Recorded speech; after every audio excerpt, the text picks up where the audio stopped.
বর্ষাকাল, সুতরাং বৃষ্টি তো হবেই। কিন্তু সারাদিন সমানে জল পড়বার পর রাত্রিরেও যে তার বিরাম হবে না, তা জানলে আমরা বোধহয় সেই কলকাতা ছেড়ে এই পাড়াগাঁয়ে ফুটবল খেলার লোভে আসতাম না। জায়গাটা যেমন পাণ্ডব বর্জিত দেশ, তাই বা কে জানত।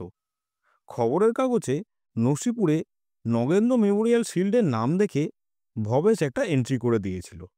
ভবেশ আমাদের দ্য আনবিটেন 11 এর অত্যন্ত উৎসাহী কর্মঠ সেক্রেটারি। খেলাটা ফুটবল এবং এন্ট্রি ফি ৮ আনার নিচে থাকলে সে চোখ বুজে একটা চিঠি ছেড়ে দেবেই, তা সে খেলা যেখানেই হোক না কেন। আনবিটেন 11 ছ মাসের পরমায়ুতে এ পর্যন্ত কাউকে পরাস্ত করতে পারেনি। সেদিক দিয়ে আমাদের রেকর্ড আনবিটেন সত্যি। চাঁদা দেওয়া ও একবার করে মাঠে নামাই ছাড়, কিন্তু ভবেশের উৎসাহ তাতে কমবার নয়।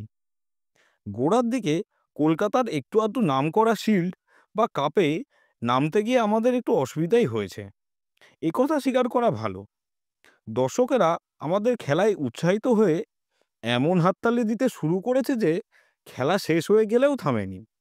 অনেকে হাততালি দিতে দিতে আমাদের পিছনে বাড়ি পর্যন্ত এসেছে। এ আমার নিজের চোখে দেখা। আমরা হেরে গেলেও খুব খারাপ খেলি না, কিন্তু ভালো খেলেও এতটা আমাদের নিয়ে বাড়াবাড়ি, এটা ঠিক বরদাস্ত করা যায় না। শেষের দিকে তাই কলকাতা ছাড়িয়ে মফস্বলের শহর এবং মফস্বলের শহর ছাড়িয়ে পাড়াগের দিকে আমাদের ঝোঁক একটু বেশিই হয়েছে।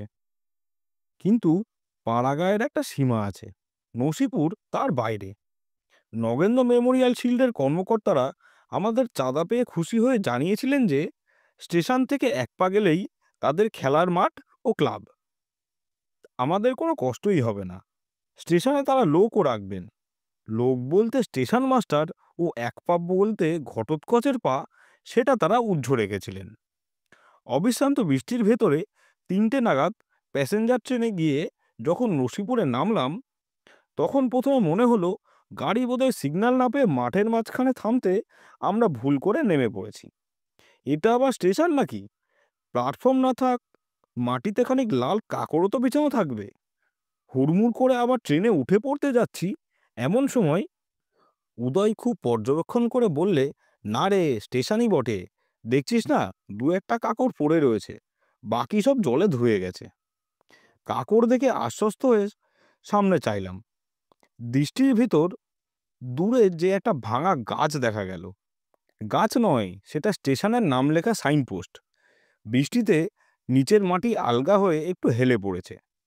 সাইনপোস্টের পরে দূরে একটা ঘর এবং তার ভেতরে একজন স্টেশন মাস্টার ও টিকিট কালেক্টরও পাওয়া গেল। তার হাতে রিটার্ন টিকিটের অর্ধেকটা দিয়ে রাস্তা জিজ্ঞেস করলাম। তিনি একটা কাটা খাল দেখিয়ে বললেন, ওটা যে খাল মশাই, যাবো কি করে, নৌকা না হলে? স্টেশন মাস্টার বুঝিয়ে দিলেন, খাল নয়, ওটাই রাস্তা, বৃষ্টিতে এই অবস্থা হয়েছে। শুনলাম এই রাস্তা সাঁতরে কাদা ফেলে ক্রোশ 2 এগোলে নসিপুর গ্রাম পাওয়া যাবে, যদি বন্যায় সেটা ভেসে না গিয়ে থাকে। দলের অধিকাংশ লোক তৎক্ষণাৎ সেইখান থেকেই বাড়ি ফিরে যাওয়ার জন্য ব্যাকুল হয়ে উঠল, কিন্তু ভবেশ ছাড়বার পাত্র নয়। নগেন্দ্র মেমোরিয়াল শিলটা না নিয়ে যেন সে এখান থেকে বাড়ি ফিরবে না। কোনো মতে সকলকে বোঝাতে না পেরে সে চরম যুক্তি প্রয়োগ করলো, বাড়িতে ফিরবে, কিন্তু হেঁটে যাবে নাকি? সত্যিই তো, খোঁজ নিয়ে জানা গেল রাত ৮টার আগে কোনো ট্রেন নেই। অগত্যা উপায়ন্তর না দেখে আমাদের ভবেশের কথাতেই রাজি হতে হলো। নসিপুরে কেমন করে পৌঁছালাম ও সেখানে জলে জলাময় মাঠে ওয়াটার পোলো ও রাগবির মাঝামাঝি কী ধরনের ফুটবল যে খেলা হলো, তার বর্ণনায় আর কাজ নেই। নসিপুর আগমনের এই ভূমিকাটুকু সেরে আসল কথায় এবার নামা যাক। 11 জন মিলে খেলতে এসেছিলাম। খেলা ধুলোর নয়, খেলা কাদার পর নসিপুর গ্রামের অবস্থা ও শিল্ডের কর্মকর্তাদের আতিথেয়তার নমুনা পেয়ে 6 জন কিছুতেই আর থাকতে রাজি হলো না। বৃষ্টির ভিতর খাল বা রাস্তা সাঁতরেই তারা স্টেশনে ফিরতে দৃঢ় প্রতিজ্ঞ। সারাদিন বৃষ্টিতে ভিজে ও খেলায় কয়েকটি গোল খেয়ে আমরা একটু বেশিই কাতর হয়ে পড়েছিলাম। এরপর বসন্তর আবার একটু জ্বর ভাবও দেখা দিয়েছে।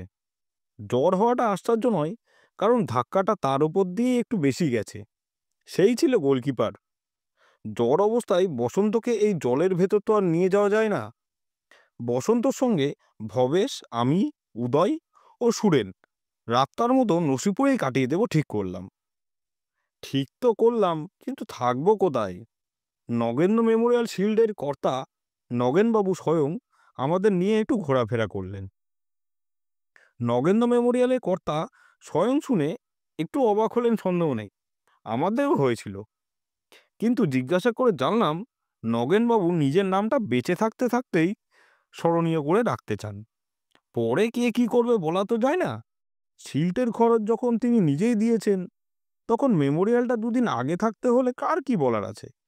যাই হোক, নগেনবাবু আমাদের নিয়ে একটু আধটু ঘোরাফেরা করে সুবিধা মতো একটা থাকার জায়গা খুঁজে পেলেন না। তার নিজের বাড়িতে আত্মীয় স্বজন আসায় স্থানাপাপ। পাড়ার বাড়িতে আতিথেয়তার আদর্শ একটি নিচু বলেই মনে হলো। নসিপুরে আরও একটি পাড়া আছে, কিন্তু তাদের ওখানে শুনলাম ব্রজমোহন কাপ বলে একটা ফুটবল প্রতিযোগিতা খেলা হয়। নরেন্দ্র মেমোরিয়ালের সঙ্গে তাদের আদা ও কাজ করার মতো মধুর সম্পর্ক। এখানকার খেলুড়েদের তারা স্থান কিছুতেই দেবে না। আশ্রয় পাওয়া সম্বন্ধে প্রায় হতাশ হয়ে উঠেছি, এমন সময় উদয়ের বুদ্ধিতে একটি সুরাহা হয়ে গেল। গ্রামের একটিমাত্র চলনসই রাস্তায় বার কয়েক আসা যাওয়া করতে গিয়ে একটিমাত্র পাকা দোতলা বাড়ি সকলেরই চোখে পড়েছে। একটু ভগ্ন দশা, কিন্তু আমাদের দশা তো তার চেয়েও খারাপ।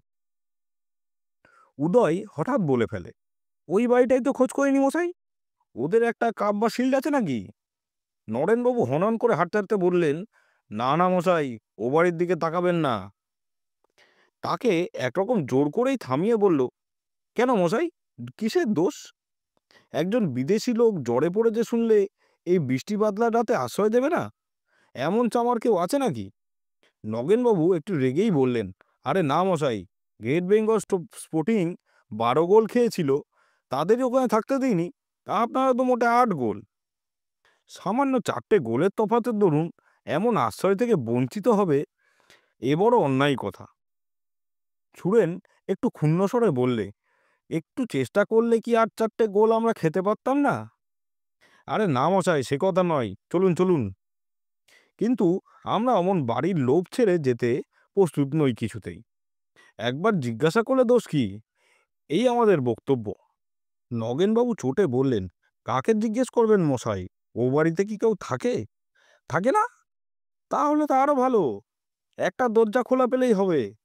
নেহাত তালা যদি ভাঙতেই হয়, তো দামটা না হয় দিয়েই দেব। নগেনবাবু আমাদের বিমূঢ় করে বললেন, তালা নেই মশাই, দরজাও সব খোলা। দরজা খোলা, বাড়িতে কেউ নেই, তবু এই বৃষ্টির মধ্যে আমাদের ঘুরিয়ে মারছেন? ঘুরিয়ে মারছি না আপনাদের, মারবার ইচ্ছে নেই বলেই তো ঘোরাচ্ছি। উদয়ের বুদ্ধিশুদ্ধি আমাদের চেয়ে একটু চট করে খোলে। সে প্রথমে এই ব্যাপারটা আন্দাজ করে বলল, ভুতুরে বাড়ি নাকি মশাই? নগেনবাবু মুখে কিছু না বলে একটু শিউরে উঠলেন। ভবেশ হেসে উঠল, আরে এতক্ষণ বলতে হয়, ভূত পেলে কি এদেশে আশ্রয় খুঁজি? নগেনবাবু অত্যন্ত গম্ভীর হয়ে উঠলেন, ও বাড়িতে থাকা হাসির কথা নয় মশাই। আমি বললাম, বাড়ির বাইরে থাকাও তো বিশেষ হাসির ব্যাপার মনে হচ্ছে না। আপনাকে আর কষ্ট করতে হবে না, আমরা ওখানেই চললুম। শুধু একটা হেরিকেন, কটা মাদুর ও একজোড়া তাস যদি জোগাড় করে দেন তো ভালো হয়। নগেনবাবু আমাদের বাধা দেওয়ার চেষ্টা করেছিলেন, কিন্তু আমরা নাছোড়বান্দা। অগত্যা অত্যন্ত হতাশ ও করুণভাবে আমাদের শেষ বিদায় দিয়ে ভবেশকে নিয়ে তিনি বাড়ি ফিরলেন। এই ভুতুরে বাড়িতে রাত্রিবেলা জিনিসপত্র পৌঁছে দিতে আসতেও তিনি নারাজ। বসন্তকে চাদর টাদর মুড়ি দিয়ে আমরা ভুতুরে বাড়ির দেউড়ির নিচে ভবেশের জন্য অপেক্ষা করতে লাগলাম। ঝুপঝুপ করে সমানে বৃষ্টি পড়ছে। ঘুটঘুটে অন্ধকারে পাড়াগাঁয়ের পথে একটা আলোর রেখা দূরে থাক, একটা জোনাকিরও দেখা নেই। অনেকদিন বিনা ব্যবহারে পড়ে থাকার দরুন বাড়িটা থেকে কেমন ভ্যাপসা গন্ধ দেউড়ে তলাতেই পাচ্ছিলাম। গায়ের লোক বাড়িটাকে দেখে যে ভয় পাই, তাতে আশ্চর্য হওয়ার কিছু নেই। বাড়িটা একেবারে গ্রামের একধারে, ধারে কাছে একটা বসতিও নেই। দিনের বেলা বাড়ির যা চেহারা দেখে গেছি, তা একটু অদ্ভুত। দোতলার একদিকে ঘরের জন্য দেওয়াল তোলার পর ছাদ আর সম্পূর্ণ হয়নি। ছাদহীন দেওয়াল, দরজা শূন্য ফোকর নিয়ে যেভাবে দাঁড়িয়ে আছে, তাতে বাড়িটার চেহারা সত্যিই কেমন যেন বদলে গেছে। বৃষ্টিতে অন্ধকারে বাড়িটাকে এমন অবশ্য দেখা যাচ্ছিল না, কিন্তু কেমন একটা চাপা অস্বস্তির আবহাওয়া টের পাচ্ছিলাম। ভবেশ একটা চাকরের মাথায় কিছু বিছানা চাপিয়ে হাতে একটা লণ্ঠন নিয়ে খানিক বাদে এসে হাজির হতেই সত্যিই খুশি হলাম। চাকরটা আমাদের জিনিসপত্র দেউড়ির কাছে নামিয়ে দিয়েই যেভাবে পড়িকি মড়ি করে দৌড় দিল, তা একটা দেখবার জিনিস। নিজেরাই বিছানাপত্র লণ্ঠন নিয়ে এবার ভেতরের ভাঙা সিঁড়ি দিয়ে দোতলায় উঠলাম। দোতলার একদিকে গুটি কয়েক ঘর ঠিক আছে। সিঁড়ির সামনে প্রথম ঘরটাই বেশ বড়। ঘরে ঢুকে লণ্ঠনটা তুলে ধরে ভবেশ অদ্ভুত সুর করে বলল, কই বাপু ভূত, অতিথি সজ্জন এলো, একটু সাড়া দাও। আমরা সকলে তার কথা শুনে শুধু নয়, সঙ্গে সঙ্গে আরও একটা ব্যাপারে হেসে উঠলাম। ভবেশের কথা শেষ হতে না হতেই ওধারে কোনো ঘর থেকে লম্বা টানা ক্যাঁচ করে একটা শব্দ হলো। ভাঙা পুরনো জানলার পাল্লা বাতাসে নড়া শব্দ নিশ্চয়ই, তবু শব্দটা ঠিক জুৎসই ও যথাসময় হয়েছে বলতে হয়। ভবেশ হেসে বলল, বেশ বেশ, এই তো ভদ্রতা। নসিপুর গ্রামে মানুষের চেয়ে ভূত ভালো। সঙ্গে সঙ্গে তার কথা সমর্থন করার জন্যই যেন পাশের ঘর থেকে ঘর ঘর ঝনঝন করে একটা আওয়াজ হলো। একটু চমকে উঠলেই সবাই আবার হেসে ফেললাম। শুধু বসন্ত জ্বরের রুগী বলেই বোধহয় একটু অপ্রসন্নভাবে বলল, ঠাট্টা তামাশার ভালো লাগছে না বাপু, বিছানা টিছানা একটা করতে হয় তো করো। সুরেন ও উদয়কে বিছানা পাতাবার ভার দিয়ে আমি ও ভবেশ একবার পাশের ঘরে দেখতে গেলাম ব্যাপারটা কি। ভবেশ বললে, সারা টারা দিচ্ছেন যখন সশরীরে একবার দেখা দেন কিনা দেখাই যাক। পাশের ঘরটা আকারে ছোট, দেওয়াল থেকে নোনা ধরা চুন বালি খসে পড়ে ও পুরনো কাঠ কাঠরার ভগ্নাংশ থাকার দরুন অত্যন্ত নোংরা। ঘরে ঢুকে দুজনেই অমন চমকে উঠব ভাবিনি। বাতিটা ছিল ভবেশের হাতে। দরজার গোড়ায় পা দিতে না দিতেই অন্ধকারে কাপড় টেনে ছিঁড়ে ফেলার মতো ফ্যাঁস করে একটা আওয়াজ শুনে সত্যিই শিউরে উঠেছিলাম। পেছন থেকে ভবেশও সেটা শুনতে পেয়েছিল। বাতিটা নিয়ে এগিয়ে এসে বলল, শুধু তোমার বাণী নয় বন্ধু, একটু দর্শনও দিও। কই তিনি? এবারে তাকে দেখা গেল চাক্ষুষ। দেখে ভয় পাওয়ারই কথা। অত বড় এবং অমন মিষ্কালো বেড়াল বাংলা মুলুকে জন্মায় বলে জানা ছিল না। তিনি তার বহুদিনের দখলি সত্ত্বের উপর আমাদের চড়াও হওয়াটা অন্যায় উপদ্রব্য বলেই মনে করেছেন। জলজলে চোখে গায়ের লোম ফুলিয়ে এমন দন্তবিকাশ করল। ভবেশ বাতিটা নামিয়ে হতাশার ভঙ্গিতে বলল, এটা কি ভালো হলো প্রভু? এত আশ্বাস দিয়ে শেষকালে বিড়ালের রূপ ধারণ করলেন। আপনার নিজ মূর্তি কই? বিড়ালটা আর একবার ফোঁস করে উঠল। উত্তরে আমরা হেসে ফেললাম। পেছনের ঘর থেকে বসন্তর বিরক্তির গলা শোনা গেল, আবার বাতিটা নিয়ে গেলি কোথায়? অন্ধকারে থাকবো নাকি? সে ঘরে ফিরে ভবেশ হেসে বলল, তোর কি ভয় করছে নাকি, না জ্বরের লক্ষণ? বসন্ত আরও যেন বিরক্ত হয়ে বলল, ভয়টাই জানি না বাপু, আমার ভালো লাগছে না। খুঁজে খুঁজে আচ্ছা একটা থাকার জায়গা বার করেছিস। আমরা সবাই মিলে তাকে অবশ্য ঠাট্টায় নাকাল করে তুললুম, কিন্তু তা সত্ত্বেও মনে হচ্ছিল অস্বস্তি একা বসন্তরই হয়নি। সামনে দীর্ঘ রাত, খাবার দাবার নগেনবাবু চাকরের সঙ্গে যা পাঠিয়েছিলেন তা সৎকার করে বসন্তকে একটা বিছানায় শুতে বলে আমরা একবার তাস নিয়ে খেলতে বসলাম। কেন বলা যায় না, সমস্ত দিন বৃষ্টিতে ভিজে ও ফুটবল খেয়ে ক্লান্ত হলেও ঘুমাবার জন্য শুতে কেউ ব্যাকুল নয় দেখা গেল। তাস খেলা তার মাঝেই কিছুতেই জমল না। এমন সময় সবাই তাস ফেলে দিলাম। সুরেন বলল, এবার শুয়ে পড়লে হয়। আমরা সবাই সায় দিলাম, কিন্তু কারোর ওঠবার নাম নেই। হঠাৎ ভবেশ বলল, সাধারণ লোক কেন ভয় পায় বুঝেছ তো? কিরকম আওয়াজটা হচ্ছে শুনেছ? কে বলবে যে ও ঘরে একটা কাঠের পায়ের ঠকঠকিয়ে কেউ হেঁটে বেড়াচ্ছে না? আওয়াজটা আমরা সবাই শুনেছিলাম, কিন্তু মুখ ফুটে কেউ কিছু বলিনি। ভবেশ আবার বললে, এসব থেকেই মানুষ ভূত তৈরি করে। ভবেশের কথা শেষ না হতেই উদয় বললে, তা না হয় হলো, কিন্তু অমন আওয়াজটাই বা কিসের? ও তো আর জানলা নড়ার শব্দ নয়। আমরা পরস্পরের মুখ চাওয়াচাই করলাম একবার। সকলেই একটু যেন হতভম্ব। হঠাৎ সুরেন লণ্ঠনটা নিয়ে উঠে পড়ল। সঙ্গে সঙ্গে আমরাও উঠে পাশের ঘরে গিয়ে হাজির হলাম। কই, কোথাও কিছু নেই তো। ভবেশ হেসে উঠল। আমাদেরও ভয় ধরল নাকি? তার হাসিটা খুব আন্তরিক শোনালো না। উদয় হঠাৎ উত্তেজিত কণ্ঠে বললে, কিন্তু ওটা কি? আমাদের সকলের দৃষ্টি তখন সেই দিকে পড়েছে। আমি গিয়ে সেটা হাত দিয়ে তুলে ধরলাম। একটা কালো রঙের খানিকটা ছেঁড়া কাপড়। হেসে বললাম, রজ্জুতে সর্প ভয় হচ্ছে নাকি? এবার ভবেশই বললে, কিন্তু বিড়ালটা কোথায় গেল? ওইখানেই দেখেছিলাম না। তা তো ঠিক, বিড়ালটাকে তো সেইখানেই দেখা গেল, কিন্তু কাপড়টিকে ভুলে কি? না, তাও সম্ভব নয়।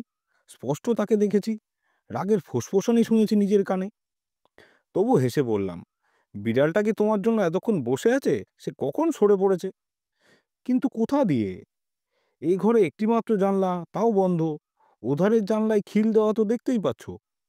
বললাম, আমাদের ঘর দিয়ে কোনো বেড়ালের পক্ষে আমাদের অজান্তে যাওয়া সম্ভব তো নয়। একেবারে দরজার সামনে আমরা তাসের আসর পেতে বসেছিলাম। একটা ধ্বংস মিসকালো বেড়াল আমাদের পেরিয়ে গেলে জানতে পারবো না, এমন বেহুশ আমরা ছিলাম কি? ভবেশ বললে, থাকগে, বেড়ালের অন্তর্ধান তত্ত্ব নিয়ে মাথা ঘামাতে আর। তার মুখের কথা মুখেই রয়ে গেল। আমাদের সকলের সিদ্ধারাবে একটা বরফ গলানো জলের স্রোত নেমে গেল বিদ্যুৎ বেগে। ওধারের ঘরে বসন্তের সে কি আতঙ্কের চিৎকার! উত্তেজনার মুখে আমরা সবাই তাকে অন্ধকারে ফেলে চলে এসেছি। ছুটে সবাই ওই ঘরে গেলাম। বসন্ত ছায়ের মুখ করে উঠে বসেছে। তার কপাল মুখ অসম্ভব রকম ঘেমে উঠেছে। হয়েছে কি? কি হলো?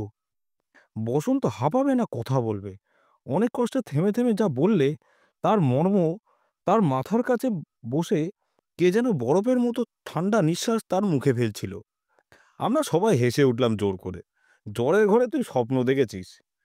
বসন্ত তীব্রভাবে প্রতিবাদ করে বললে, না না, আমি জেগে জেগে স্পষ্ট সে নিঃশ্বাস শুনেছি।